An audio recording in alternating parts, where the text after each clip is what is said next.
Hello and welcome to part 2 of my video on building this little drill press vise. So the parts that we're going to do today, we're going to finish up cutting threads in the screw portion here, doing that on the lathe. It's actually the first time I've had really good results cutting threads on the lathe, so that's kind of exciting. We're going to cut this handle, and unfortunately, as I'll mention a little bit later on, I did have plans of actually doing a heat treat on this. Didn't really need it, but this was some W1 tool steel, and I could have heat treated it. I've never done that before, but by the time I actually got around to that part of it, I'm ready to be done with this project. So I pressed everything in and went, oh crap, now I can't heat treat it. But that's okay. Everything else, we're going to get it together. We're going to put some glue on it. I rubbed a little bit of oil into it, and as it is, everything seems to work. Alright, so I set this up to cut threads. I actually ended up extending it longer than I meant to, but it's relatively solid here, so I'm not going to worry too much about it. But I'm only cutting threads to here. I didn't want to reset everything again, have to re-indicate everything. So once I measured it out, I'm only cutting to here. I already did an initial scraping pass, and I'm going to give it a try. Let's see how it goes.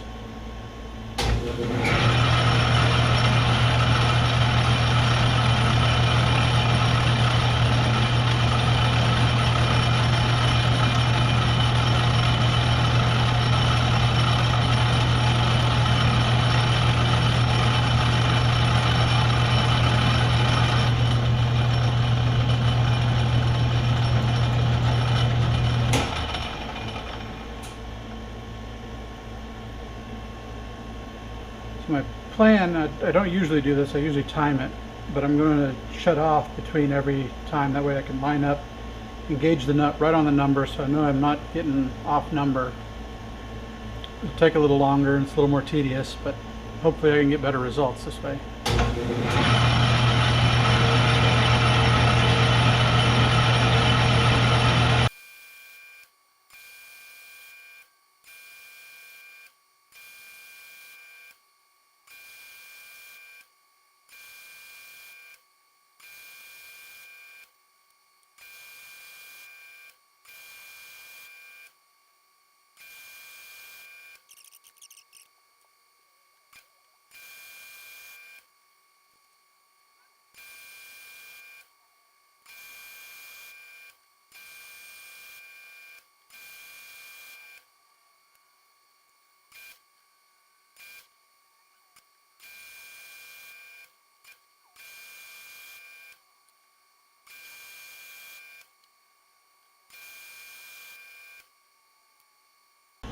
So to actually measure the thread, I have thread wires here, and what I can do with these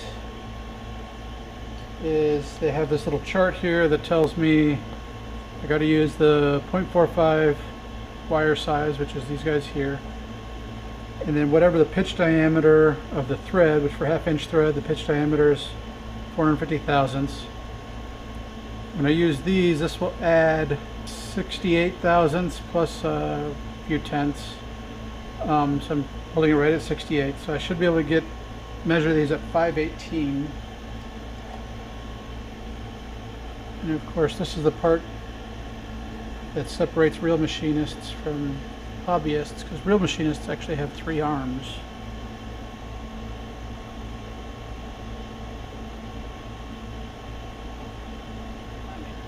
About 15th out to go.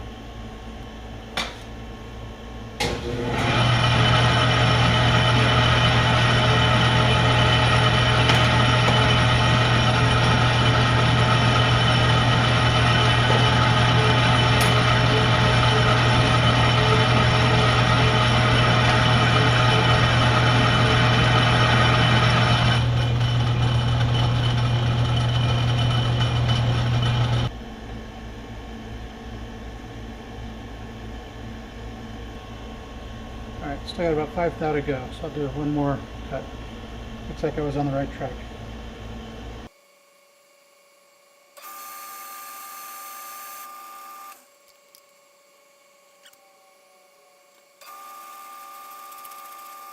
If that didn't work out perfect, then I can still run a tap or a die down it.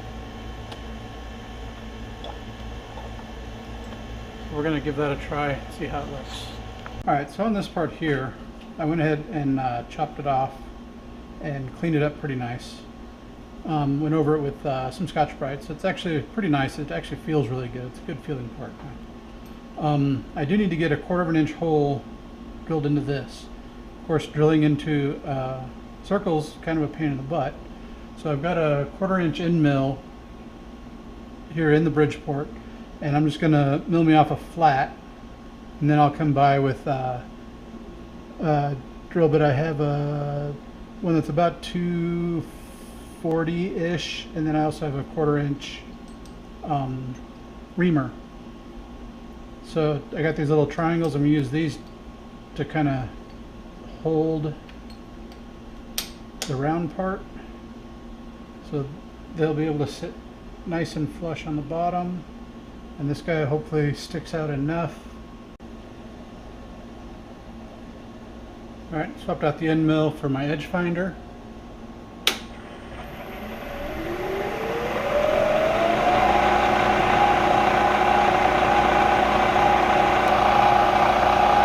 Now on the DRO, I can come in here, look at my y-axis, hit Y, half, and then load that. Now this is my new 0.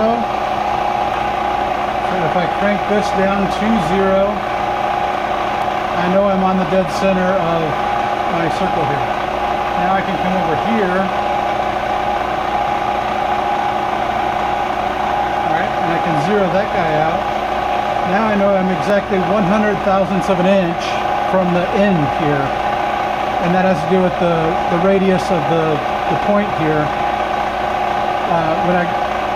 When it touches the edge there, it's 100 thou out from the end here. So this is a 1/2 inch piece. I want to go halfway through, so I need to go 250 thou over from the edge, which, including the 100 thou of this, that's going to be 350. So if I look on the DRO and I crank him over to 350,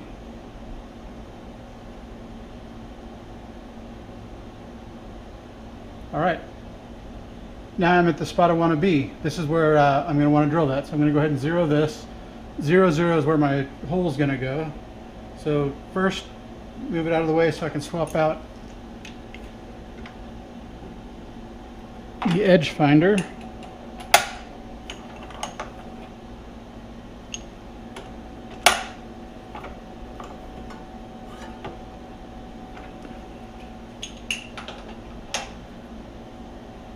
Alright, so again I'm going to go back to 0, 0 up here.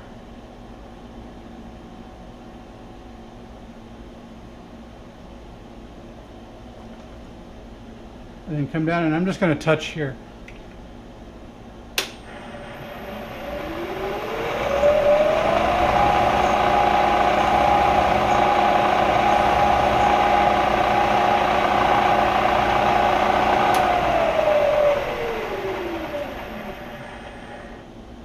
Alright, so just like that, now I've got a nice flat spot that I can drill into. So I can drop the table.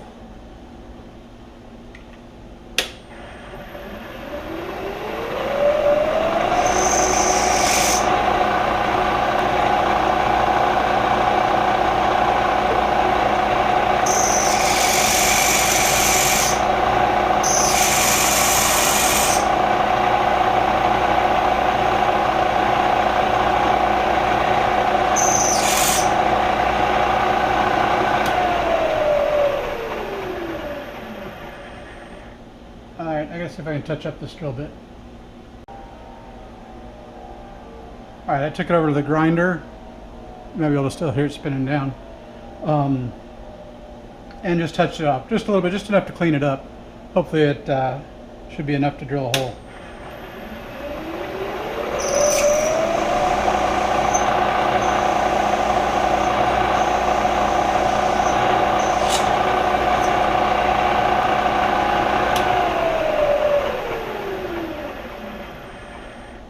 much better.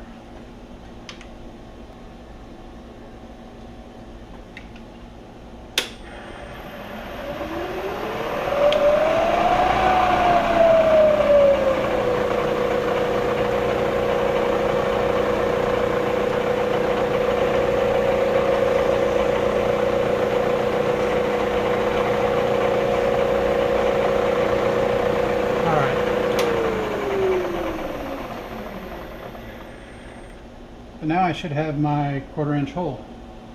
Next up will be to actually cut the handle on the lathe. Alright, so here I went ahead, this was a test part I had. I was just testing cutting threads into, this is actually W1 tool steel. So I'm hoping I can actually make the handle out of this, and then I will actually harden at least the shaft part of it, so that it won't bend as easily. And it's something I've just never done before. I've never hardened steel of any kind. This is W1, so it's water quench. Be able to heat it up cherry red, check it with a magnet, hit it in some water, give it a try. But first I got to cut it to size, and I want to get it like around 251, as close to that as I possibly can, and that way I can press it into the screw part of the vise.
I can't seem to find a good feed and speed to get those chips to cut. It's long and stringy. Still got about 100th to come off. Go in about 60 and take another measurement, and then start to creep in a little bit slower.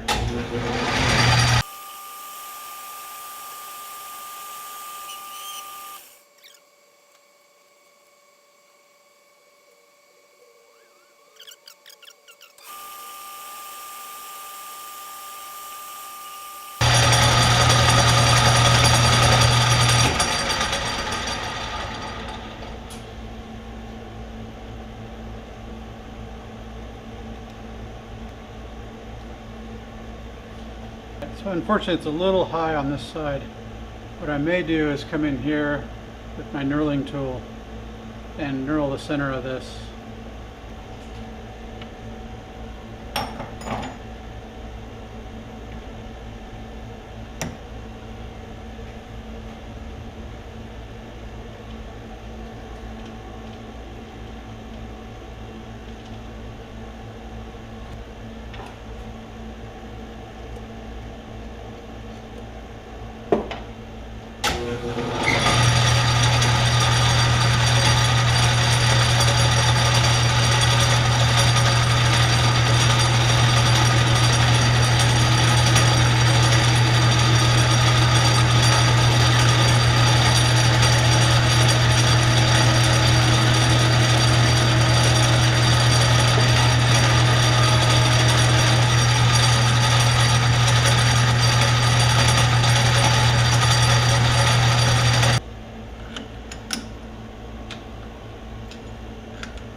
Well, of course, I start to get down closer to the end of the project, and I forget to videotape, and I forgot one step that I actually wanted to do. So I didn't videotape the ending of getting this guy pressed onto here, to press through this hole. It went fairly simple. I did remember to get this guy being pressed on.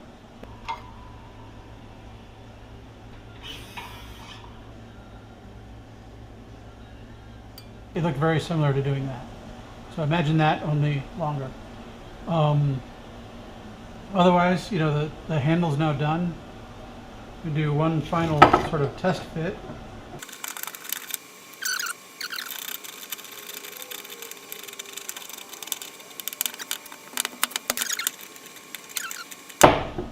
Anyway, I can close him up tight like that.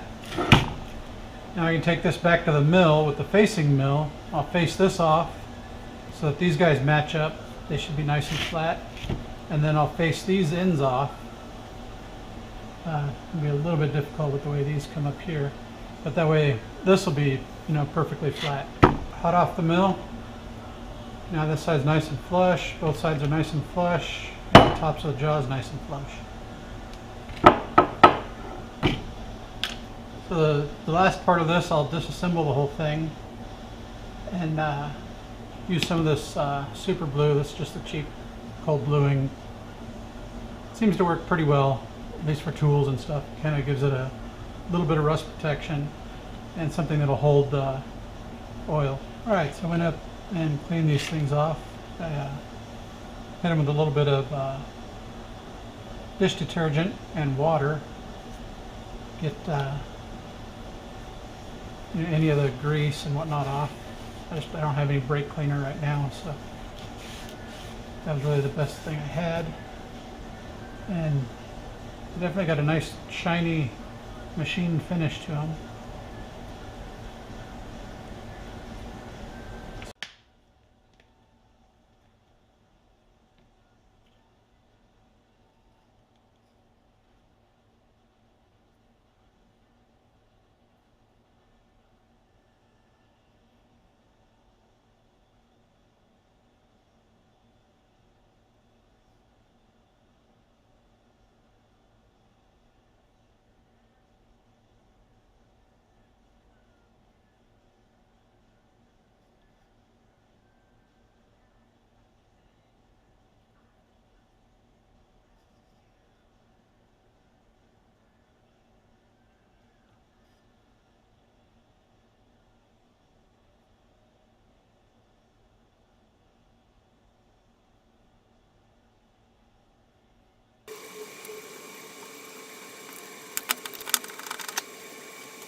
Alright, so that's how we ended up making this entire little drill press vise.